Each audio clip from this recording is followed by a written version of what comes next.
Welcome to my channel. I'm so excited to have you here. Let's dive right in.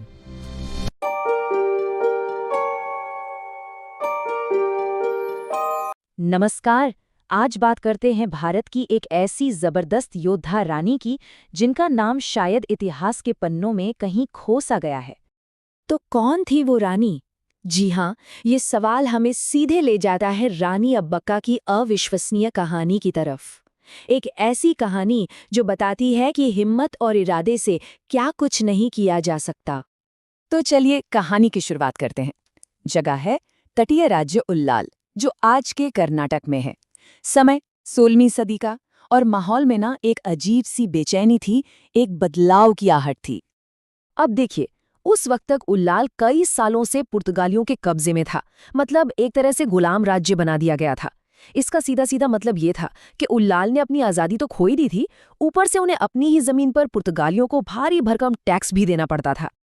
और कहानी का सबसे emotional हिस्सा यहीं से शुरू होता है।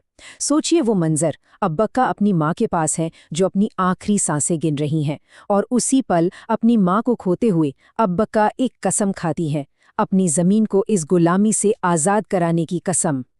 तो जैसे ही अब्बक्का को रानी का ताज पहनाया गया, बस हालात बदलने शुरू हो गए। उन्होंने एक पल भी नहीं गंवाया।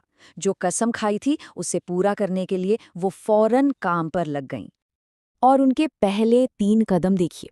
ये सिर्फ गुस्सा या विद्रोह नहीं था, ये एक सोची समझी स्ट्रैटेजी थी। पहला, टैक्स देना बंद। ये पुर्तगालियों की सत्ता को सीधी चुनौती थी।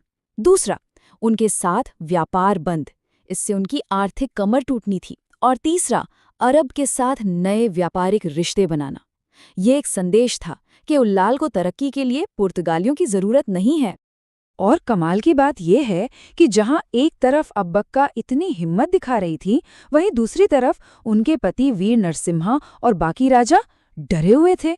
वो सब झुकने को तैयार थे, पर अब्बक्का, वो अकेली खड़ी थीं, लड़ने के लिए तैयार।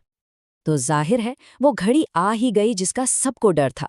पुर्तगाली अपना बकाया टैक्स वसूलने के लिए आ पहुंचे। अब अब्बक्का को एक फैसला लेना था, एक ऐसा फैसला जो इतिहास बदलने वाला था।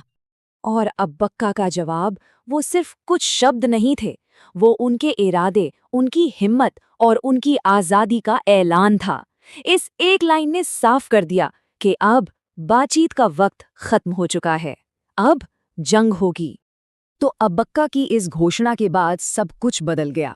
मामला अब सिर्फ टैक्स या व्यापार का नहीं रहा, ये एक छोटे से राज्य और एक बहुत बड़ी विशाल सल्तनत के बीच सीधी जंग का ऐलान था।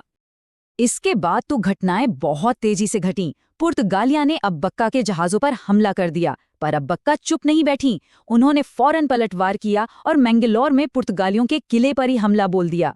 ये बस एक शुरुआत थी उस बड़ी लड़ाई की जो अब उल्लाल की जमीन पर लड़ी जानी थी। और वो लड़ाई पूरे 4 दिन तक चली। बहुत ही जबरदस्त और भयानक लड़ाई थी। लेकिन उल्लाल के सैनिक अपनी रानी से प्रेरणा लेकर अपनी जमीन के एक एक इंच के लिए लड़े। उन्होंने हमलावरों को नाको चने चबवा दिए। और नतीजा क्या हुआ? नतीजा ये हुआ कि अब्बक्का और उनके लोगों ने उस वक्त की एक बहुत बड़ी ताकत के खिलाफ एक ऐसी जीत हासिल की जिसकी किसी ने कल्पना भी नहीं की थी। ये एक निर्णायक जीत थी। उन्होंने सच में नामुमकिन को मुमकिन कर दिखाया था। पर कहानी यहीं खत्म नहीं होती। ये तो बस शुरुआत थी। इस एक जीत ने पूरे इलाके में आज़ादी की एक ऐसी लहर दौड़ा दी कि दूसरे राजाओं को भी लड़ने की हिम्मत मिली। मतलब रानी अब्बक्का की लड़ाई ने दूसरे भारतीय शासकों को सीधे सीधे मदद की, उन्हें हिम्मत दी कि वो भी पुर्तगालियों के खिलाफ खड़े हो सकते हैं। तो ये जीत सिर्फ उल्लाल की नहीं थी, ये आने वाली पीढ़ियों के लिए एक मिसाल बन गई। तो रानी अब्बक्का की विरासत क्या है? वो गुलामी के खिलाफ उठने वाली शुरुआती आवाज़ों में से एक थीं। वो एक ज़बरदस्त मिसाल है महिला नेतृत्व की। और उनकी कहानी हमें ये सिखाती है कि अगर इरादे पक्के हों तो एक छोटा सा राज्य भी एक बहुत बड़ी ताकत को घुटनों पर ला सकता है। और आखिर में एक सवाल जो सोचना ज़रूरी है कि रानी अब्बक्का जैसे और कितने ही हीरो हैं जिनकी कहानियाँ इतिहास के पन्नों में कहीं दबी पड़ी हैं और बस अपने सुने जाने का इंतज़ार कर रही हैं। Thanks for watching. Please like, subscribe, and share my video with your friend.